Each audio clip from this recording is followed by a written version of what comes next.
Hi. Good afternoon, everybody. All right, I do have a couple things at the top. I'll get to it. Today, the Biden-Harris administration announced the next major step to cancel student debt for approximately 30 million Americans when combined with the administration's prior actions, providing them with information about how they can stand to benefit from upcoming debt relief programs. In April, the president announced his administration's new plan to deliver relief to millions of Americans, including those whose balances have grown due to runaway interest and those who have been repaying their loans for a very long time. This is in addition to the nearly 5 million Americans who have already received relief. Despite attempts by Republican elected officials to block our efforts, this administration is committed to fixing our broken student loan system and giving Americans a little bit more breathing room. Next, I want to highlight our new announcement to address the overdose epidemic and save lives. Since day one, the administration, President Biden, Vice President Harris have prioritized action to combat the scourge of illicit fentanyl and beat this crisis, leading to the first decline in overdose deaths in 5 years. These actions include stopping more illicit fentanyl at ports of entry in the last 2 years than in the last 5 years combined, sanctioning over 300 persons and entities engaged in the illicit drug trade, making naloxone a life-saving opioid overdose reversal medication widely available over the counter, and mobilizing global leaders to join the fight against this global epidemic. Today, the Biden-Harris administration is announcing 2 new initiatives to build on these ongoing efforts, including a new national security memorandum directing every federal agency and department to do even more to stop the flow of narcotics into the United States, and a call on Congress to pass legislation that would close key loopholes drug traffickers exploit, increase penalties on drug traffickers, and more. We also continue to call on Congress to pass the bipartisan border security agreement, which would deliver funding for thousands more border agents and 100 more high-tech drug detention machines. Congressional Republicans must stop putting partisan politics over American safety and national security. And today, as you can see, we have 2 guests joining us to speak on both domestic news and foreign developments. First up, we're joined by Secretary of Agriculture Tom Vilsack to discuss new actions the administration is taking to address the effects of discrimination in farming and ranching. Thanks to the President's Inflation Reduction Act, this historic action delivers on a promise the president made to help farmers and ranchers who were unable to access federal resources due to discrimination in farm loan programs. Farmers and ranchers work around the clock to put food on our tables and steward our nation's land. So it is critical we do everything we can to support them, especially when they suffer the injustice of discrimination. President Biden will continue to ensure that all American farmers specifically, and ranchers, have the tools and resources they need to be successful. And with that, Secretary Vilsack, the podium is yours. Thank you. Green, thanks very much. As I briefed the President today, the Department of Agriculture has just completed an important step in advancing a key commitment that the President made. We're able to announce today, thanks to Section 22007 of the Inflation Reduction Act, that more than 43,000 individuals in all 50 states, the District of Columbia, Puerto Rico, the Virgin Islands, and American Samoa are receiving direct financial assistance in response to discrimination that they reported to have experienced at USDA farm lending programs prior to 2021. This action advances a key priority of President Biden and Vice President Harris when they laid out an executive order signed on day one to advance racial equity and to support for underserved communities through the federal government. Now, this financial assistance is not compensation for anyone's loss or the pain endured, but it is an acknowledgement by the department. And our hope is, and the President's hope is, that this financial assistance will help many farmers stay on the farm, contribute to our nation's food supply, and continue to do what they love. The culmination of this program is an important marker in our effort to rebuild trust and to make USDA an equitable and accessible department that truly serves all of its customers. And it's the result of a lot of really hard work by many, many people deeply committed to that effort, and as well by third-party organizations that directly administered this program. This announcement is significant. It represents USDA acknowledging and responding to reported past discrimination, such as racial, gender, or disability discrimination. I'm grateful to the individuals who took time to complete applications and in doing so relived their stories, which I know for many was not an easy task. Our priority has been getting the assistance out the door. The work will continue as we analyze the information provided, dig into details, and assess what it tells us about ways in which we can continue to break down barriers at USDA. Now, we're committed to releasing additional information about these awards as our analysis continues. This is also a milestone in connection with our implementation of the Inflation Reduction Act, which has made historic investments across dozens of USDA programs to keep farmers farming, to invest in climate-smart agriculture, and we've worked hard in ways that reach historically underserved and new and beginning farmers. We're supporting the development of a clean and more affordable energy infrastructure, and we're improving the health of our country's forests and making them more resistant to wildfires. To date, we've obligated over $12 billion of that funding, which in many cases has reached the smallest, most rural, and often most under-resourced communities. What the Inflation Reduction Act has done in many cases is to give us the tools at USDA, not just to help people, but to show to them that USDA is open for business to them. A lot of these changes have been informed by our work implementing another section of the Inflation Reduction Act, Section 22006, which allotted $3.1 billion for farmers in financial distress. Through the 22006 program, we've been able to work directly with over 43,000 farmers as well who had loans through USDA but who were struggling to repay them, providing them some relief. Under Section 22006, in 2 years we've distributed $2.4 billion to those nearly 43,000 farmers who were in financial distress. Because of that assistance, many of them have given a second chance at farming and are now able to pass their farms down to the next generation. Our experience in implementing this section of the IRA has also informed many changes at the Farm Service Agency, where our farm loans are made.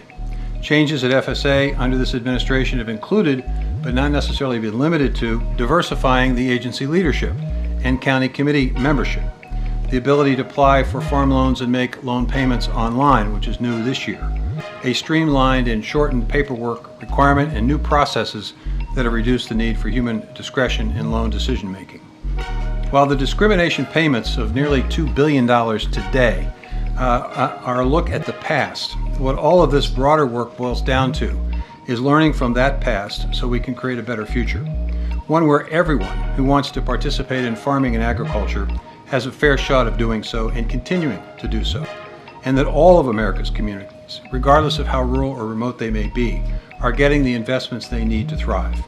We're truly working to live up to our moniker, the People's Department. And with that, I'd be glad to respond to questions if there are any. Hey, Secretary Vilsack, thanks for being here.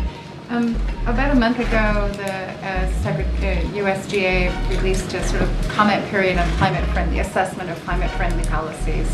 I realize that's not what you're here to talk about today, but it is about a month since it came out. And I want to ask you, what the comments have been, but also looking at the possibility that, in fact, former President Trump could be reelected, and how do you secure the changes that you've been able to enact and avoid them from being reversed if a new administration came in? Let me answer the question generally, without going into specifics about the election, because as I mentioned to Karina, I don't really want to get arrested for violating the Hatch Act today. What I would say is this: the reason we asked for these comments was we want to inform the Treasury Department's guidance on the development of a new and exciting industry that this administration is fostering, which is the sustainable aviation fuel industry. It is an industry that's twice the size of the current biofuel industry, and it opens up the opportunity for many as 1 million new job opportunities in rural America. So we want to make sure that farmers and farming and ranching are able to fully participate in that process. So we asked for information about commodities and or practices that could potentially be established as having a positive climate smart benefit. Because the Treasury Department, for purposes of 45Z, a tax credit that was established under the Inflation Reduction Act, has got to make guidance by the end of the year to provide the industry an awareness of how to qualify the sustainable aviation fuel that's going to be made in the future for that tax credit, which is extremely important because it's what's going to make it cost effective to produce the fuel. So opportunities here for large new income sources for farmers, new products being produced in rural America, and continuing this administration's commitment to manufacturing in rural places. So that's why we asked for the information, and I think it's information that I hope the Treasury Department takes into consideration as it makes a very important decision. What's the timing for the 45Z clean tech full credit? Well, I think the goal is to try to get this done by the end of the year. Thank you. Secretary Vilsack, you detailed many of the programs that the USDA is administering under the Inflation Reduction Act, but I'm wondering how much funding the agency has remaining from that legislation and whether you feel any pressure to spend that or disperse it before November. There's not pressure. You want to make sure that you're investing those resources wisely. I will tell you, for example, we have yet to obligate all of the renewable energy resources, and the reason we have is because we are in the process of completing the evaluation of the applications for that funding. When you talk about the transition of rural electricity from fossil fuel-based transmission and generation to more renewable sources, it's complicated. So it takes a while for us to basically analyze those contracts. I'm expecting that we will be able to make awards in that program by the end of the year, significant awards, and have a better general sense of what awards will be made in 2025, 2026. The Inflation Reduction Act was structured so that you would be making payments and investments over a period of time. The Forest Service, for example, was given resources to invest in forest restoration and hazardous fuel buildup removal over a period of years. And so we're on track. In fact, I'd say we were probably a little bit ahead of schedule in terms of our obligations under the Inflation Reduction Act. So I'm confident that we'll meet the goals that were set by Congress, probably exceed them, and in doing so create a lot of new opportunities out there in the countryside. Congress sought to rescind some of the unspent stimulus money during negotiations over other issues, and I'm wondering if you worry that there's a possibility that unspent IRA money could get rescinded in Well, that would be a serious mistake on the part of Congress to do this because there is genuine interest. The level of applications we received under the IRA would suggest that there is interest above and beyond the amount of money that was provided by Congress. And in that circumstance, I think the message that's being sent by rural America is this is resources that we need, that we want, and we should preserve. Thank you for being here, Mr. Secretary. I think, if I'm not mistaken, earlier this week, you and the USDA announced that there were going to be about 25 separate counties, at least ones in our area, Virginia, West Virginia, Maryland, that qualified as primary natural disaster areas due to drought conditions. Clearly, we've been keeping an eye on this and keeping with the conversation about climate change. Can you give us a better understanding of where you have seen this go and what the impact has been in terms of the American investment required to help sort of accommodate these communities and where it is going? Well, I can tell you that we have a number of programs, and if you're interested in knowing all of the programs that are impacted by drought or any other disaster, we have a tool on our website, Disaster at a Glance, which will tell you, based on the criteria, whether it's a tornado or a flood or whatever it might be, what programs are available. The fact that we have that document would suggest that we are aware of the fact that there's an ever-increasing number and intensity of these events, and they are, in some cases, horrific, and they are extraordinarily expensive because they impact not only the ability to make a living for farmers, ranchers, and producers and forested landowners, but it also results in devastations of homes and businesses. We're now seeing floods that are supposed to be 100-year floods occurring every 6 months. We're seeing droughts that are supposed to last for a year, lasting for multiple years, in fact, over a decade. We're seeing tornadoes that are just incredibly powerful. I didn't know what a derecho was until a couple of years ago, so the fact that we have things that I've never heard of in my life now coming up on a regular basis in the Midwest tells you that there's something going on here. which is why it's important for this administration and for future administrations to continue to invest in climate smart practices.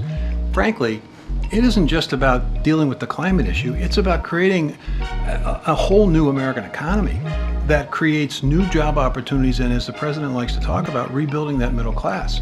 Because when you do climate smart practices, you are essentially creating supply chains, you're creating new industries, you're creating new and innovative ways to do things, all of which is going to require people that work with their head and their hands.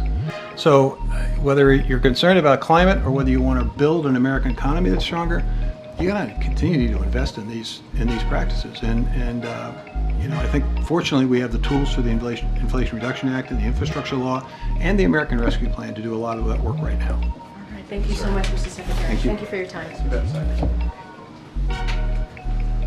All right, and now I'm going to turn it over to Admiral John Kirby to talk about the Middle East developments that we've seen over the last 24 hours or so. Everybody, just a quick note on Venezuela too before we can get into any of that. I want to note that our patience and that of the international community is running out. It's running out on waiting for the Venezuelan electoral authorities to come clean and release the full detailed data on this election so that everyone can see the results. You may have seen the Carter Center, an independent observer, just earlier this morning released a report stating that, quote, Venezuela's 2024 presidential election did not meet international standards of electoral integrity and cannot be considered democratic. They concluded that the, quote, electoral authorities' failure to announce disaggregated results by polling station constitutes a serious breach of electoral principles. We share those concerns. Matter of fact, this afternoon, the Organization of American States Permanent Council is going to hold a meeting to address the results of the electoral process in Venezuela. I'm not going to get ahead of that meeting, of course. I would simply reiterate that the United States joins other democracies in the region and actually around the world in expressing serious concerns about these subversions of democratic norms. Now, as you all know, the Venezuelan people have taken to the streets to demand that their votes be counted. You can't very well blame them for that. We have serious concerns about the reports of casualties, violence, and arrests, including the arrest warrants that Maduro and his representatives issued today for opposition leaders. We condemn political violence and repression of any kind, and our hearts, of course, go out to all the families that have lost a loved one or are facing injuries they got to try to recover from. Alongside the international community, we're watching, and we're going to respond accordingly. Now, as Corrine alluded to, I know that you're all interested a whole heck of a lot in events that occurred in the last 24, 48 hours in Iran and Lebanon. I want to manage expectations here and let you know that there's going to be a significant limit as to the operational detail or anything else that I can talk about today. So I just, as precursor, I just want to let you know I'm happy to take the questions. I don't know that you're going to like all the answers. Well, with our expectations tempered, can you talk about whether the United States had any previous knowledge of the assassination beforehand? No. Again, I'm not in a position to. Just want to. No, you can't say that we had knowledge or no, we had no knowledge. Well, you throw your voice pretty well all the way to the back of the room. You just need a puppet. Let me just clarify here. I'm not in a position to confirm the reports coming out of Tehran. I've seen the statement that Hamas put out. I can't confirm or verify. We have no independent confirmation. But I can state that I also have no conversations around that reporting that I could speak to today. And can you talk about the White House's view on an impact on a potential ceasefire and how much this complicates and delays the prospect of one? It's always been a complicated process. I mean, my goodness, how many times have we talked about it in the last few months and even in just the last few weeks? I think it's too soon to know what any of these reported events could mean for the ceasefire deal. But if I could add 2 points, one is that doesn't mean we're going to stop working on it. In fact, we have a team in the region right now as we speak to try to continue to work with our counterparts to move this forward because it's that important. And number two, as I kind of alluded to earlier, it's always been complicated work. And it's not like the complications with every passing day get easier. And that includes today. Our job since the beginning of this conflict, in addition to making sure Israel has what it needs to defend itself, in addition to making sure the people of Gaza aren't suffering more than they already are, is to manage risk in the region. One of the things the president's been very focused on is trying to prevent escalation here. That work is complicated and difficult every day, and that includes today. Thanks, Green. Thanks, Admiral. Admiral, earlier this week you said that fears of an all-out war in the Middle East were exaggerated. Is that still your assessment, the White House's assessment of the situation following these latest strikes? We don't believe that an escalation is inevitable, and there's no signs that an escalation is imminent. But I also said that we watch it very, very closely. I also said, and said again today, that this is something that we've been concerned about since the 7th of October. It's not like we're brushing off concerns at all. We're watching this very, very closely, and it's been a chief concern of the president. Will the White House be urging restraint from Israel following this? I'm not going to talk about our diplomatic discussions with our Israeli counterparts. We have been working hard to keep this war from escalating, just as we've been working very hard and are today to make sure Israel has what it needs to defend itself. Thanks. Can you tell us, was the president briefed on this last night as the reports started coming out, and how he's been informed about this throughout the day? The president was briefed on reports coming out of the Middle East. He routinely, I'm not going to get into the specific timing of the parameters of it, but he has been kept fully informed, as you would expect that he would be from the national security team, and that means on a continuous basis as well. Egypt's foreign minister said in a statement that the assassinations undermine the strenuous efforts made by Egypt and its partners to stop the war in the Gaza Strip. You had just said in an earlier answer that it doesn't mean that the United States would stop working toward a ceasefire deal, but can you talk about the concerns about the negotiators continuing that work and what this means about that going forward? I would just tell you, as we're standing here today, they're still at that work, and we've got a team in the region, and we're going to keep the shoulder to the wheel. It's that important, and we still believe the gaps are narrow enough to be closed. We still believe the details can be hashed out. It's too soon to know, based on the reporting over the last 24 or 48 hours, what impact any of this is going to have on the ceasefire deal. It was always complicated. It remains complicated. And reports coming out of the region, as we've seen again over the last 24 to 48 hours, certainly don't make it less complicated. Has there been contact with Egypt and Qatar to reassure them to stay in these conversations right now? I would just say that we have and maintain routine communications with our counterparts in Egypt and in Qatar and with Israel. Those communications are ongoing. Just to be clear about that, has the U.S. reached out or had contact either directly or indirectly with Iran since the occurrence in Iran? I have no diplomatic conversations to speak to, certainly none of that type. So just to be clear, there have not been with them or with any of their any intermediaries, or you can't tell us if there have or haven't? I have no conversations to speak to. Fundamentally, is an Iranian response here inevitable? Look, you've seen the comments by the Supreme Leader and what he said publicly. It's out there for everybody to see. I'll certainly not speculate about whether and to what degree Iran does anything.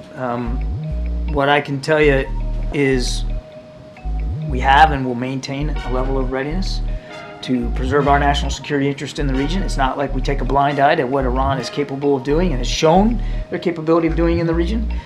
It's not like we've demonstrated an unwillingness to defend Israel from threats in the region, including from Iran, if that happens. And we maintain that capability and that readiness to do so now. I would also say, lastly, Peter, what I said earlier, we don't want to see an escalation, and everything we've been doing since the 7th of October, we've been trying to manage that risk. Those risks go up and down every day. They are certainly up right now. They don't make the task of de-escalation, deterrence, and dissuasion, which is the goal, any less complicated. So to be clear, does the U.S. think this action was escalatory, provocative, justified? As I said earlier, I'm not in a position to verify the accounts. Thank you, Corinne. John, I have two questions on Middle East and then on Russia and Ukraine. So on the Middle East, besides of Egypt, we see Qatar, China, and Russia all condemn the killing, saying the killing would jeopardize the ceasefire talks. What is the White House response to those countries' reaction on this? And also, is the United States worrying China expanding its influence in the Middle East? and may not be using its influence for the purpose that U.S. and allies believe to be positive? On the first thing, I believe I've already kind of addressed this. I'm not in a position to verify the reporting, certainly the statement by Hamas. I'm just not going to do that. On China, we've said many times, we would welcome any credible role by China or any other nation, whether they're in the region or not, that want to help get involved and de-escalate the tensions and help us bring this war to a close and make sure that Israel's security is guaranteed going forward. Any other nation's contributions that can be done in a credible, transparent, and sustainable way would be welcome. We've simply not seen that coming out of the PRC. Russia and Ukraine, does United States know the whereabouts of Paul Whelan? And can you confirm the report that the first delivery of F-16 jets in Ukraine? Look, on your first one, all I'll say is that we have been consistently, since the beginning of this administration, working hard to bring home Americans that are wrongfully detained overseas, and the attention that the president has paid personally to the cases of Paul Whelan and to Evan Gershkovich from the Wall Street Journal is very, very high, as is the whole team, and we continue to work at that very, very diligently. On the second question, you'd have to talk to the Ukrainians. I'm certainly not going to talk about weapons capabilities. I will only add that, to remind, as we have said, and said at the NATO summit, that the process of providing F-16s to Ukraine continues to move forward. We've said that they will be operational by the end of the summer. We have no reason to doubt that. Thank you so much, Karine. Hi, John. On Venezuela, two questions. One about the call with President Lula yesterday. Did President Biden ask anything specific from the Brazilian president, any kind of help to moderate the situation in Venezuela? The president was grateful for the time with President Lula. They obviously talked about the electoral results in Venezuela and our concerns about where that's leading to. I won't go beyond the readout, though, in terms of specific asks. The president was grateful for President Lula's time. And another one, because as you were saying, the United States and other countries like Brazil are asking for the full release of the voting count. But 3 days later, as you're saying, the patience is running out. There is no indication that Maduro will release, give in to this international pressure and release the data. On the opposite, as you were saying, there's violence now. They're persecuting people protesting against the results. So does the U.S. still believe that Maduro can be convinced to release this data, and how long is the U.S. willing to wait? What is the strategy? They need to release it. We've been calling for it. As I said, our patience is running out. Those electoral authorities, which obviously work for Mr. Maduro, they need to release the data, the tabulated data, so the world can see exactly what happened here. And we're going to continue to call for that. And as for consequences, I won't get ahead of policy decisions that haven't been made yet. Does the White House recognize that Edmundo Gonzalez won the election? Again, we want to see the full tabulated data from the polling places. We want to see something that can be verifiable and can convince not only the United States but the international community about what the results actually were. Okay, a couple more. Go ahead in the back there. Hi, John. Two of Al Jazeera journalists were killed today in Gaza, Ismail El-Ghul and his cameraman Rami El-Rifi, in an Israeli airstrike. It was obvious they were journalists. Everything was clear that they were journalists and were targeted. Are you condemning this, and do you have any other reaction regarding the killing of journalists? It's continuing since October 7th. I don't have any specifics about this particular strike to speak to, so it's difficult for me to get into any detailed discussion of it. We obviously continue to not only recognize and honor the service that journalists do around the world, particularly in places like Gaza, which is very dangerous. It's a combat zone. We know that takes a special kind of bravery for a journalist to go on the ground in a place like that, and we want to make sure, as I think Karine has mentioned herself in just the last day or so, that press freedoms are observed and recognized and respected, and that reporters are allowed to do their job, and that includes covering the war in Gaza. But I just don't have any detail on this particular strike to be able to characterize it one way or the other. Obviously, our hearts go out to the families and all those who are touched and affected by this terrible loss. I know we've talked about what you've said before about the temperature going down, but Secretary Austin also spoke about this and said that the sense was that the temperature was going down in the Middle East. So can you say to what extent this doesn't help. was a surprise? Like, was These the U.S. reports caught over off guard? these reports over the last 48 hours certainly don't help with the temperature going down. I'm not going to be Pollyannish about it. We're obviously concerned about escalation. And again, without confirming the reports over the last 24 in terms of Tehran, certainly the IDF has already spoken to operations that they've conducted elsewhere. All of this adds to the complicated nature of what we're trying to get done.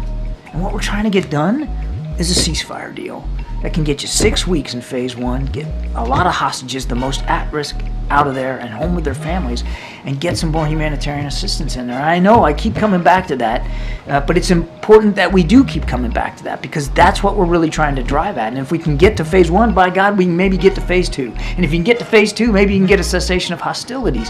When you have events, dramatic events, violent events, caused by whatever actors, it certainly doesn't make the task of achieving that outcome any easier.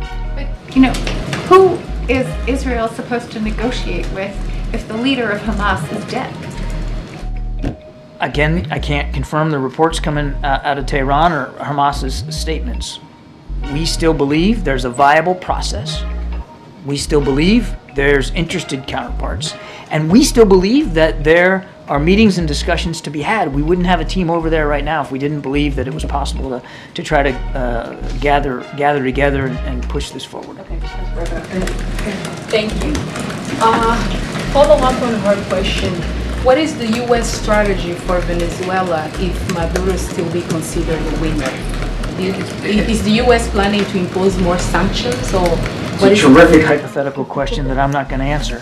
I would simply say that we'll reserve our rights and our abilities in terms of consequences one way or another based on what we see coming out of the electoral authorities in Venezuela. It's in their interest too to be fully transparent and credible about what happened on Sunday.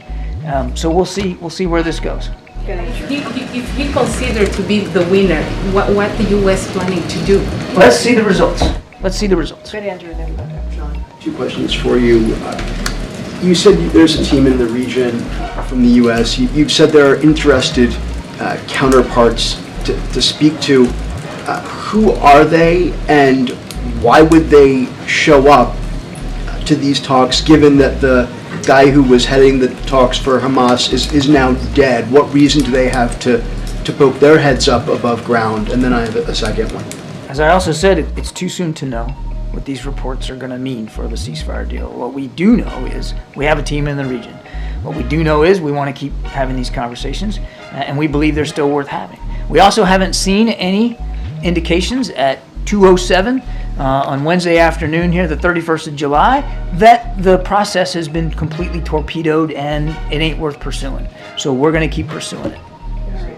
On the process being torpedoed completely or otherwise, my colleagues and I have spoken to family members of hostages who are still being held, and the view among many of them is that Netanyahu and his government do not want to deal, and Netanyahu in particular does not want to deal because if there is a deal and the war ends, his government collapses and he possibly continues on trial for corruption and goes to prison. Does the president still believe that the prime minister is acting in good faith here? Based on the constructive conversations that we had with the prime minister last week, we still believe that this is a worthy endeavor. We still believe that the gaps can be narrowed, the details can be fleshed out, and a deal can be had. Now again, it's too soon to know what these recent events over the last 24, 48 hours are going to do to the process. I don't want to sound overly sanguine here, but we still believe the deal on the table is worth pursuing, and the hostages need to come home, and we're not going to stop trying to work on that. Those conversations, all of them took place before the events of the last few days. Is the president open to changing his view based on what has happened? I mean, I've never known President Biden to ever not be willing to look at things with a fresh set of eyes. And as I said earlier, it's just too soon to know, with the reports coming out of the region, what kind of impact there's going to be on the ceasefire deal. What I can tell you he hasn't changed his mind on is that we want to get the deal, that we want to pursue it, that the deal on the table is a good one.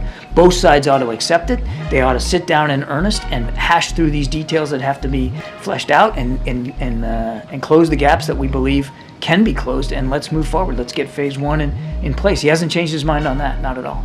Thank you so much, Admiral. I appreciate it. Okay. Just have one thing at the top. So I wanted to mention that the President and the First Lady and the entire administration are proudly cheering on Team USA. The women of USA Gymnastics brought home a gold medal with an unbelievable performance. And Simone Biles now has more Olympic medals than any U.S. gymnast in history. And the U.S. men's gymnastics team brought home their first medal in 16 years. But it's not just our gymnasts that are winning big. The U.S. swim team have scored gold in 2 contests, and the women's rugby team won their first ever Olympic medal with an incredible win. From tennis, soccer, and basketball to fencing, track, and volleyball, our nation's athletes are making us all proud. Our athletes are, as the president said, the big reason so many of us believe we can do big things. And not to brag too much, but USA is also currently leading the Olympic Games with the most medals. As the First Lady said ahead of the opening ceremony, and I quote, "Our athletes carry more than just our flag.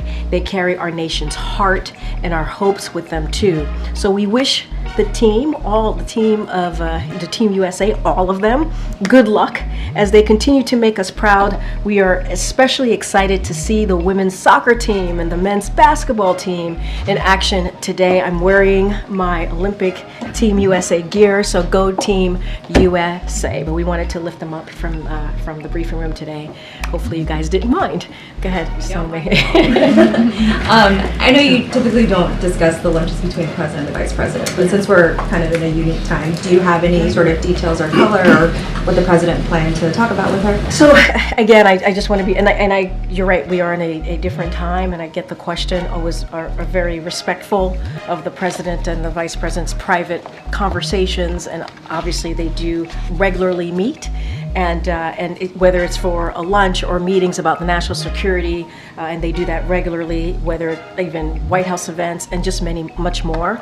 They have stayed in touch regularly over the past couple weeks, couple weeks, but they do that normally as well, so it's nothing new there. But I don't want to get into their private discussion.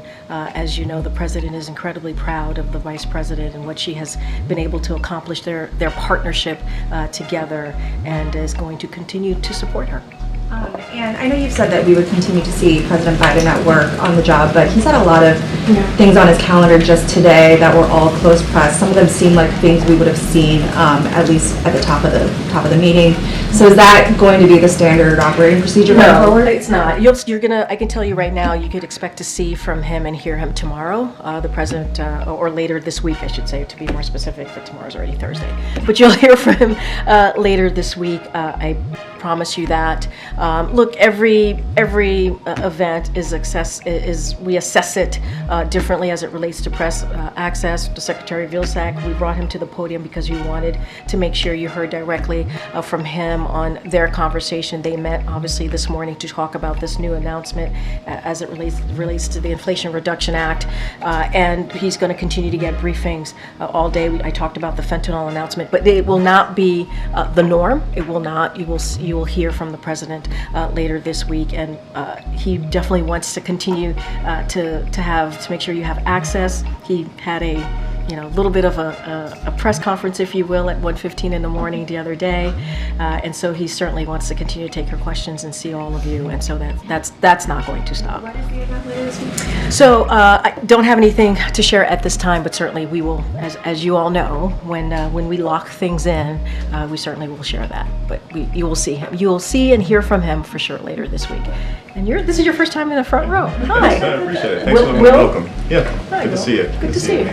Just staying on the vice president, I know you can't talk about their meeting and whatnot, but in terms of medical records and physical, are we going to see a little bit of sunlight on the vice president's health as we get closer to the election? So I know there was a lot, we were getting some incoming on this, and I know there's a lot of interest. The Vice President's office asked that you refer we refer those questions to her office, and so they will be gladly able to take those questions from all of you. And just one other question I wanted to ask as well. The President previously committed to talk to Black journalists at NABJ. I don't know if you're attending or going to Chicago for NABJ. We've seen you there before.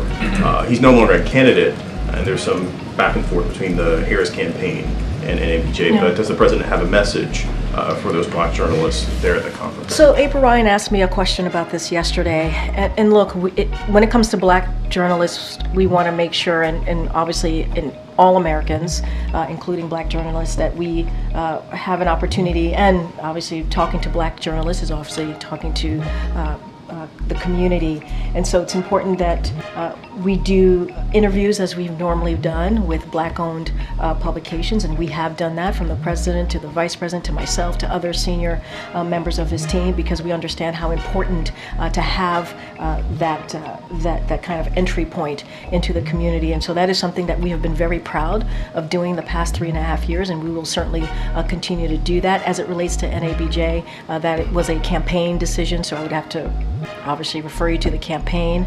The President, as you know, is no longer a candidate, which is why he's not speaking this year. And so as it relates to the Vice President as well, that is something for her office to speak to.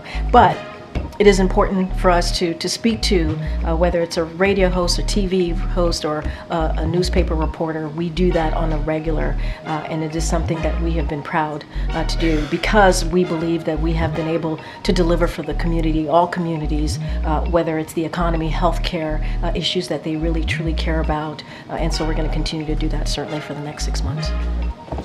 Good, Jackie. Thank you, Corinne. Just following up on Sungmin's question, could you sort of give us an idea of how much the President's schedule has changed since the ticket changed? Because if you look at what we look at, the big event on Tuesday was a phone call, the big event today is a lunch, tomorrow we don't know what he's doing, Friday he heads to Delaware. It lends itself to the appearance that he's done governing.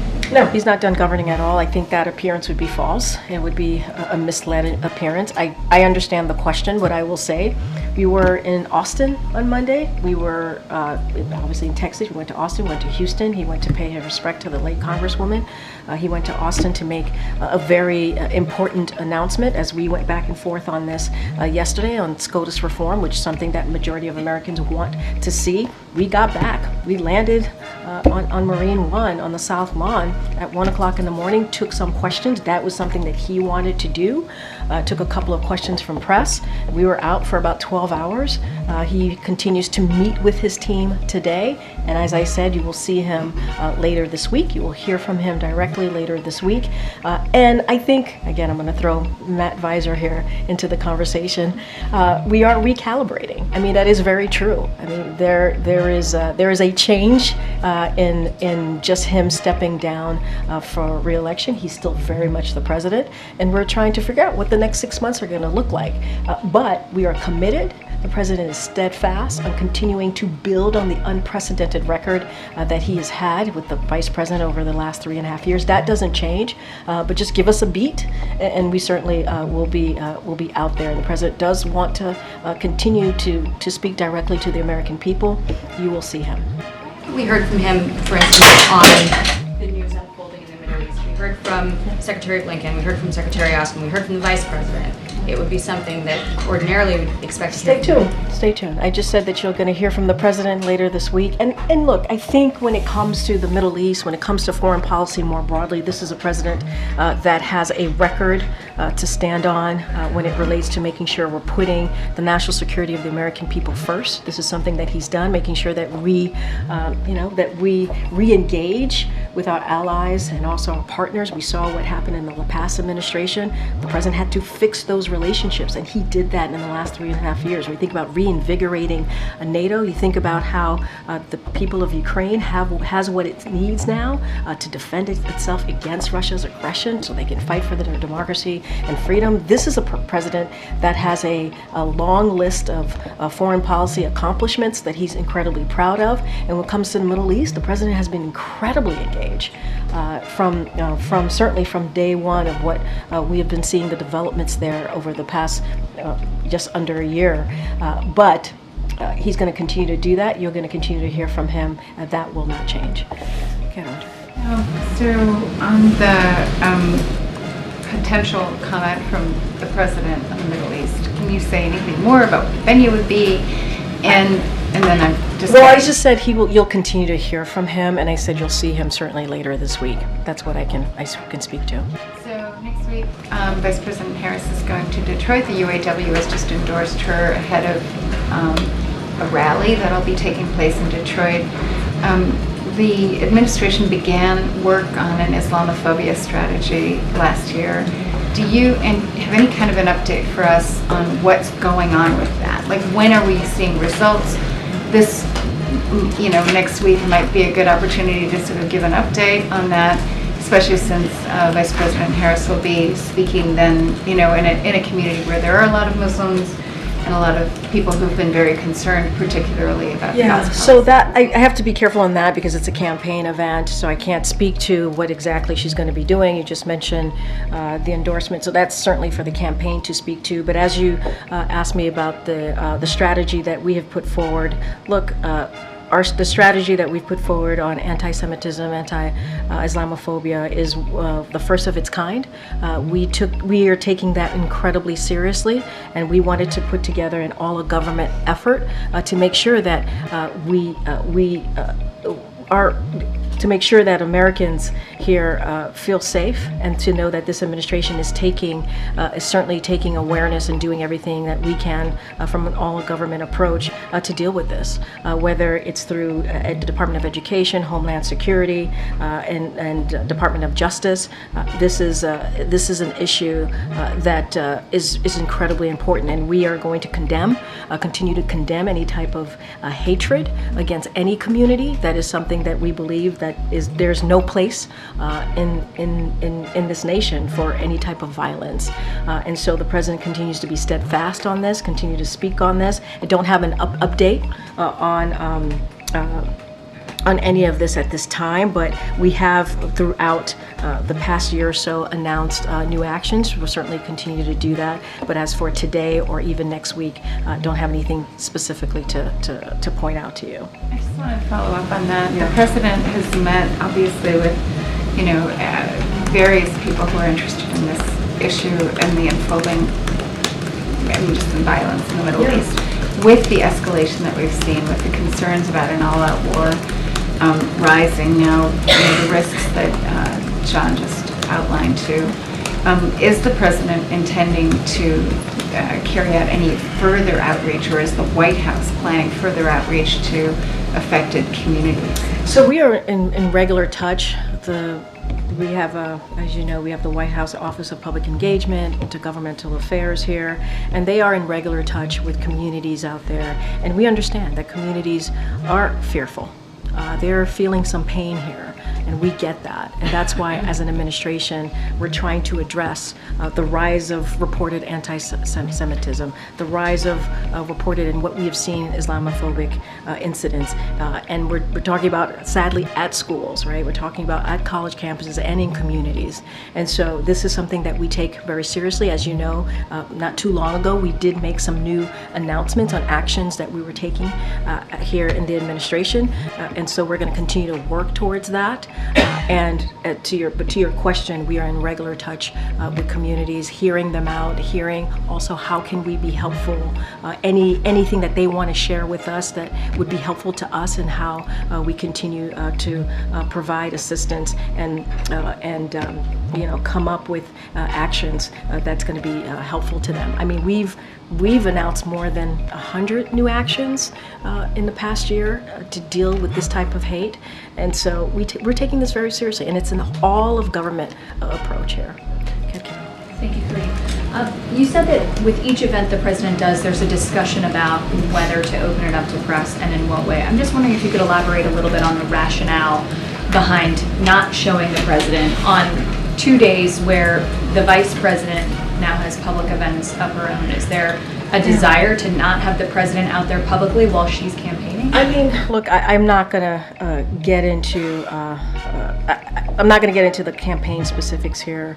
What I will say is that you will get to see the president later this week, and look, it's a case by case basis, and that's kind of how we've always moved forward with when we think about these different events that we do here. The president will be out later this week. You'll get to see him. He will speak directly to all of you and to the American people. Obviously, I just don't have anything to share beyond that. But specifically yesterday and today, the rationale for not having him appear publicly. I just don't have any specifics here. It is assessed by an array of people, not just by my office. We tried to figure out what's the appropriate way of giving briefings to the president, and so, you know, he and Secretary Vilsack, for example, had a one-on-one conversation. They wanted to check in. They wanted to talk about this particular piece of the Inflation Reduction Act and how it's going to certainly help communities.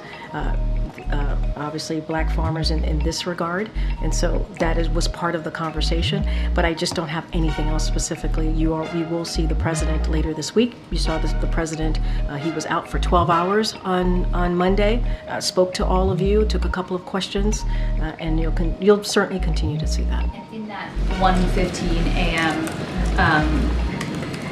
Discussion with press where he answered a few questions, he was asked about whether he would weigh in or have a discussion with the vice president on her running mate, and he said, "We'll talk." Is today that talk? Has it happened in the interim? I appreciate you all trying. I really do not have more to add to what the president said to your colleagues, as you said, at 1:15 in the morning, on, I guess, Tuesday morning. I just don't have anything else to add.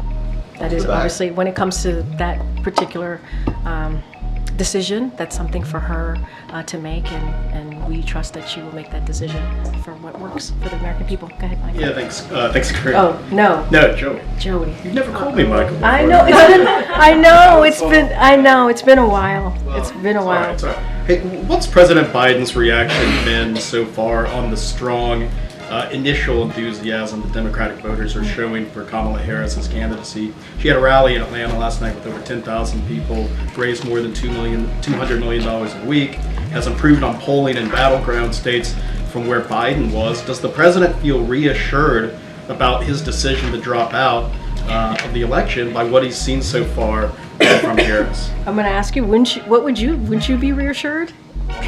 No, but you just listed out what's occurred the past week. I don't even know. Everything is just coming all together past week or so. Again, campaign, don't want to get into specifics of numbers that you just ticked off and what we've seen. But I mean, look, you just listed off some pretty incredible moments that we've seen with her campaign over the last week or so.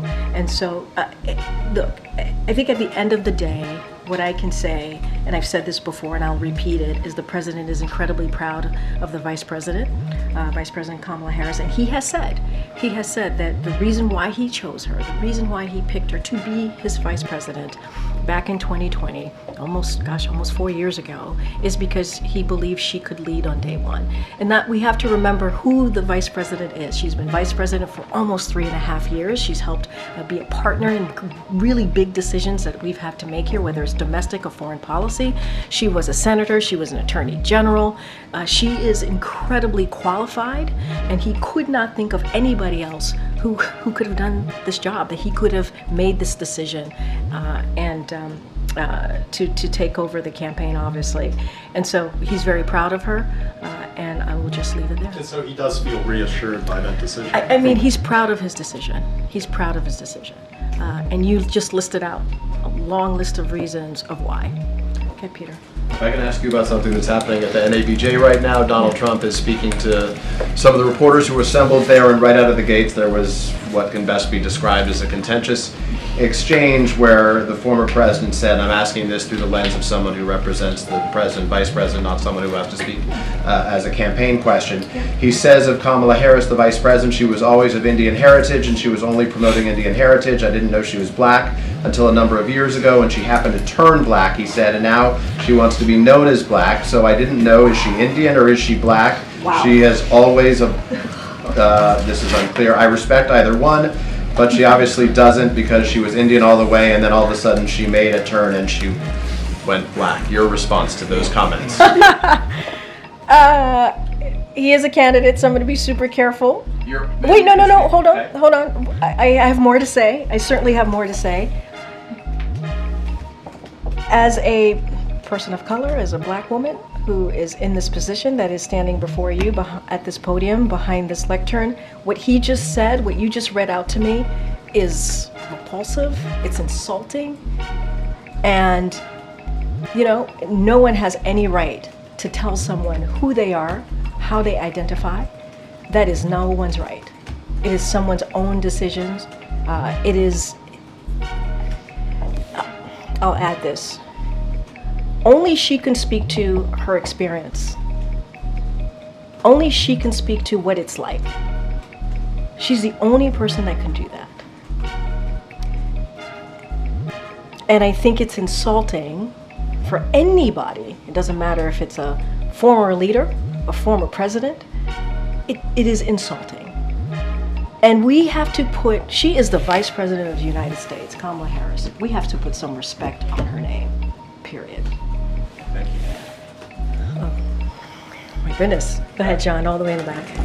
Thanks, Corinne. Can you talk about what efforts are being undertaken as it relates to those wrongfully detained Americans, people like Evan Gershkovich and Paul Whelan?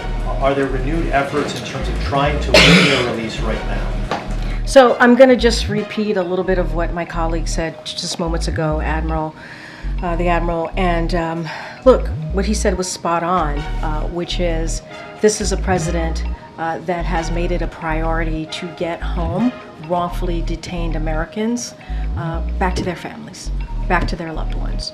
It is something, and all you have to do is look at his record and what he's been able to do in getting home wrongfully detained Americans.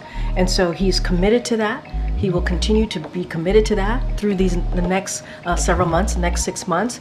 We are careful here. We do not negotiate in public. We cannot negotiate in public because we want to make sure that we get this job done, get this work done. I do not have any specifics. I would not be able to do that from here because we want to be mindful, we want to be careful, but the President's committed to make sure that we get wrongfully detained Americans home to their friends and families and loved ones, obviously. Those efforts in terms of trying to get those wrongfully detained Americans home, could they possibly involve a third country, a prison swap involving Germany, for instance? Is that a possibility? I just cannot get into specifics from here. You have to understand that what we're trying to do is on behalf of Americans who are detained. The President is committed. He is committed and will continue to do everything that he can to get Americans home to their loved ones. And you've seen that. You've seen that over the last 3.5 years.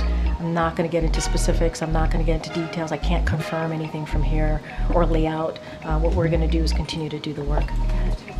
Just a follow-up on the scheduling question. Yeah, sure. As the President dials back a bit of late the public events, are we to read into that either now or in the near future that the Vice President should be the kind of primary messenger of the administration's policies? No, the President's going to be certainly the messenger of the policies. He's the President of the United States. He's going to continue that. They both will be. As she's out there as well as Vice President. That is not going to change. You will hear from the President. You will hear from the President. He wants to be out there. He believes there's still a lot of work to get done in the next 6 months. He wants to lay out what it is that he would like to get done, building on our successes, whether it's healthcare, whether it's the economy. There's still a lot of more work to do in the economy, even though we're leading the world in what we've been able to do here to restart the economy. And so, look, you're going to hear from the President about this in a short order. You're going to see the President later this week. You're going to hear from him. And so I would say stay tuned. And the President certainly is looking forward to the next 6 months, continuing to lay out his plans on behalf of the American people. Okay, go ahead. When are we going to see the President and Vice President together? That's a good question. I don't have anything for you right now at this time, but obviously they were together today having lunch. That was a private discussion, private lunch. But I could assure you, you all will see them together at some point. I do want to ask you about the border security legislation that the president still wants, and that the Vice President Harris is also talking about. Would the president be willing to make a deal on that in the lame duck session when Congress is back? Yeah, I get the question, but he did make a deal. That was what we did, 2 months with Republicans in the Senate. Yes, but they stopped agreeing to that. But it's so wild because we worked with Republicans and with Democrats, and if this deal in Congress, obviously in the Senate to be more specific, and if this deal would have gone through, it would have been the toughest, fairest bipartisan border security legislation in modern history. And congressional Republicans decided to block it because Donald Trump felt like it would make Americans safer, so do not move forward with it. That's what he felt. And it would harm him politically. That's what he felt. And so, look, we did a deal. It was a very good deal that Republicans agreed on, Democrats agreed on. The president reached across the aisle to make this happen when people told him that that wouldn't be possible. And the former president got in the way. And he got in the way not because it was the right thing to do for the American people, it was the right thing to do for himself. And so the president would love to move forward with that deal that we were able to get done. But they themselves, Republicans, voted twice against it. And so the president's taken executive actions, and we want to make sure that we continue to reduce unauthorized crossing, to lower, and we've been able to do that, to lower than under any other prior administration. We have been able to do that through actions here. But in order to deal with this, we have to have legislation. And there was a deal. There was a deal on the table that we were able to negotiate with Republicans and Democrats in the Senate. The former president got in the way. You know? Will that deal still be on the table after the election? It's on the table right now. We want to make that deal move forward. We do. We are ready. The president's ready to sign it. It's Republicans. This is really, I appreciate the questions, but this is really a question for Republicans in Congress to answer to. Okay, guys, we'll see you tomorrow. Thanks, everybody. Thank you.